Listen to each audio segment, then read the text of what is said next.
If you're leaving, baby, let me down slowly. आप लोगों को ना एक बेहतरीन वाक़यात सुनाते हैं, बहुत अच्छा वाक़यात कहानी है, बहुत ही अच्छा कहानी है, सुनिएगा आपका दिमाग खुलेगा। एक ना गाँव था, उस गाँव में एक इंसान रहता था। वो इंसान का लोग सब कहता था कि इस इंसान का किस्मत है ख़राब है, इस इंसान का किस्मत कभी है ही नहीं, क्योंकि भाई जब भी वो इंसान खेती करने जाता था ना, तो उसका खेत में कोई भी अच्छा फसल नहीं उगता था। तो एक दिन उसकी पत्नी कही कि आपका ना सचमुच किस्मतें ख़राब है।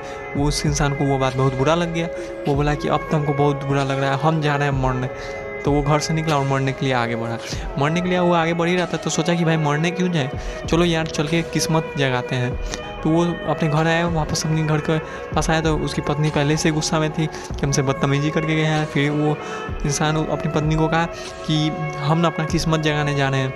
तो वो बोली कि कहाँ जा रहे हैं अपना किस्मत जगाने। तो उसके इंसान को ना उसके पापा, जब वो इंसान बच्चा था तो उसके पापा उसको बताए थे कि बेटा नीली पहाड़ी पे जब जाओगे ना, तो नीली पहाड़ी की सबसे ऊंची चोटी पे एक आदमी रहता है जो कि सब बात जानता है। वो इंसानों का किस्मत भी जगा देता है, इंसान को जो मांगता है इंसान उससे मिल जाता है। मतलब बहुत ही बड़ा बाबा टाइप का होगा वो इंसान, हमको तो लगता है गॉड का फरिश्ता हुआ। खैर, तो ये सब बात कहा वो पत्नी को कि हम वही उसी नीली पहाड़ी पे जा रहे हैं, और चला गया। धीरे धीरे वो इंसान अपने उसी रास्ता पे जाने लगा जहाँ से नीली पहाड़ी पड़ता था। तो वो इंसान जब जा रहा था तो जाते जाते जंगल भी बीच में पड़ता था, तो वो इंसान जंगल के द्वारा जाने लगा। तो जंगल में जब जा ही रहा था तो उसके सामने अचानक एक शेर आ गया। शेर आया, शेर को देख के वो इंसान बहुत घबरा गया। वो बोला कि बड़ी तेरी ये था, हमको साला किस्मत जगाने से पहले हमको खा जाएगा, भाई गॉड, ये तो मतलब हमको गॉड के पास पहुंचा देगा। लेकिन वो शेर उसके पास आया, उसके पास ना दहाड़ा ना चिल्लाया, चुपचाप आके उसके सामने बैठा और बोला कि हम तुमको नहीं खाएंगे।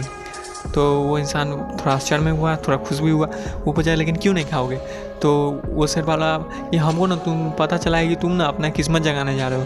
तो वो बोला कि हाँ हम अपना किस्मत जगाने जा रहे हैं। तो वो शेर बोला कि तुम जब वहाँ पे जा रहे हो तो तुम मेरे लिए क्या काम करोगे कि जब तुम वहाँ पे जाओ ना तो पूछ लेना मेरे बारे में कि हम भाई कितना भी खाना खा लेते हैं, कितना भी इंसान को मार के खा लाएँ, कितना भी शेर जानवर को मार के खा लें, मेरा पेट ही नहीं भरता है।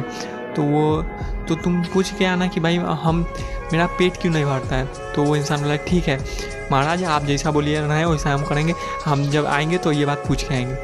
तो शेर को ये वादा करके वो इंसान आगे बढ़ते बढ़ते उसको एक राज्य से गुजरना था। तो तभी जब वो राज्य से गुजर ही रहा था तो कुछ सैनिक सब आए और उसको पकड़ लिए उस इंसान को, और उसको बोला कि तुमको राजा बुलाया है। वो इंसान फिर परेशान, भाई ये वो शेर से छूटे नहीं थे कि भाई ये वही हुआ आदमी आ गया। तो उस इंसान को सैनिक सब पकड़ के राजा के पास लेके गया। राजा उसको बोला कि एक बात बताओ, तुम क्या सही में अपना किस्मत को जगाने जा रहे हो? तो वो इंसान बोला कि हाँ महाराज आप बिल्कुल सही सुने हैं, हम अपने किस्मत को जगाने जा रहे हैं। तो महाराज उसको बोले सुनो, जब तुम अगर जा रहे हो तो तुमको मेरा एक काम करना होगा, नहीं तो तुमको फांसी पे चढ़ा दिया जाएगा। महाराज सबका तो काम ही वही था, भाई अच्छा लग गया बात तो ठीक है, नहीं अच्छा लगा तो फांसी पे चढ़ा दो। खैर, तो ये बात कहा महाराज। तो वो आदमी जो था एकदम तुरंत हमें मिला दिया कि हाँ महाराज आप जो बोलिएगा हम करेंगे, बताइए क्या करना है। तो महाराज उसको बोले कि तुम जब जाना तो मेरी बेटी के बारे में पूछना है, क्योंकि मेरी बेटी को हम कितना भी लड़का दिखा दें वो लड़की जो है किसी से शादी नहीं करती है। तो वो इंसान जो था ठीक बोला कि ठीक है महाराज हम ये भी पूछ लेंगे। इसके बाद ये बात बोल के महाराज उसको जाने दिए। वो इंसान फिर से अपने रास्ते पे आगे चलता गया। जाते जाते वो उसको फिर से को जंगल क्रॉस करना था। तो वो जंगल में फिर से घुसा, और जंगल में जब वो जा रहा था तो इतना तक चलने के बाद थक ही गया था। तो वो एक पेड़ के नीचे बैठ गया। वो पेड़ जो था वो आम का पेड़ था। वो बैठा ही नहीं था कि उसके ऊपर से एक आम गिरा, ईंट पे आके गिरा। तो वो इंसान उस आम को उठाया ऐसे और उसको एक कच्चा खाया। जब वो खाया तो उसको बहुत कड़वा लगा। तो वो उसको बड़ा अजीब लगा कि भाई आम का पेड़ है, आम मीठा होता है, ये कड़वा कैसे। तो वो इंसान उसको आम को फेंक के जाने लगा। तभी पेड़ उसको बोला कि रुको, हम सुने हैं कि तुम अपना किस्मत को जगाने जा रहे हो। तो वो इंसान बोला हाँ हम अपनी किस्मत को जगाने जा रहे हैं। तो ये आम का पेड़ बोला कि एक काम करोगे तुम क्या उस बाबा से पूछ लोगे, उस गॉड के फरिश्ते से पूछ लोगे कि हम इतने सालों से यहाँ हैं फिर भी मेरे ऊपर जो आम फड़ता है उसमें सब आम कड़वा क्यों होता है। तो वो इंसान बोला कि ठीक है हम ये भी पूछ लेंगे। ये कह के वो इंसान और आगे बढ़ा। थोड़ी दूर के बाद नीली पहाड़ी आ गई। नीली पहाड़ी जब आई तो नीली पहाड़ी पे वो थोड़ा देर चढ़ाई किया। चढ़ाई करने के बाद जिस मुकाम पे वो पहुंचना चाहता था उस मुकाम पे वो पहुंच गया और उसको वही बाबा मिले। वो सबसे एक एक करके उसका सवाल पूछने लगा। तो पहला सवाल वो पूछा शेर के बारे में कि बाबा आप हमको बताइए कि वो शेर जो है सबको खाता है, इतने सारे जानवरों को मार के खा गया, इतने सारे इंसानों को मार के खा गया, फिर भी उसका पेट नहीं भरता है, उसका क्या जवाब है? तो वो बाबा बोले कि जिस दिन वो किसी बेवकूफ़ इंसान को मार के खा जाएगा ना उसका पेट भर जाएगा। उस शेर को श्राप मिला हुआ है कि जब तक वो किसी बेवकूफ़ इंसान को मार के नहीं खाएगा तब तक उसको उसका भूख नहीं मिटेगा। तो वो बोला कि ठीक है, इसका बात तो पता चल गया। अब दूसरा वो अब उस राजा के बारे में पूछा कि बाबा बताइए उस राजा की बेटी किसी से शादी क्यों नहीं करती है? तो वो बाबा बोले कि देखो उसकी बेटी ना उसी इंसान से शादी करेगी जिसका जन्म नवंबर के महीने में हुआ होगा। और किस्मत से क्या हुआ था कि इस इंसान का जन्म नवंबर के महीने में ही हुआ था। तो वो इंसान बाबा को कहा बाबा मेरा भी जन्म नवंबर में ही हुआ है।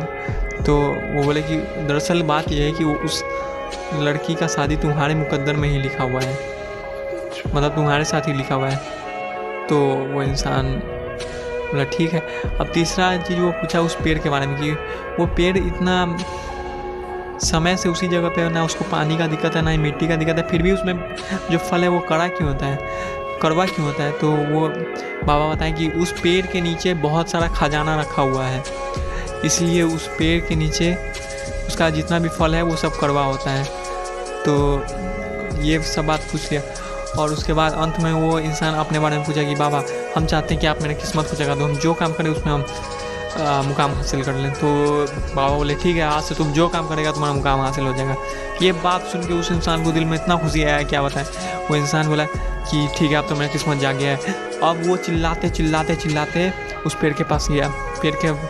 पेड़ रास्ता में आया तो पेड़ को बताया कि तुम्हारे नीचे ना खजाना है, इसलिए तुम्हारा फल ना हमेशा कड़वा होता है। तो वो पेड़ उसको कहा एक काम करो, तुम ना मेरा खजाना निकाल लो और तुम अपने साथ ले लो, तुम नेक इंसान हो, तुम अपने साथ ये खजाना ले लो और तुम अब इससे अपना अच्छा गुजर बसर करना है। तो वो इंसान कहता नहीं मेरा किस्मत जग गया, अब हम यही खजाना लेंगे, नहीं हम ये खजाना नहीं लेंगे, तुम अपना किसी और से खजाना निकलवा लो और मेरा किस्मत जग गया, हम जा रहे हैं। फिर वो आगे बढ़ता गया।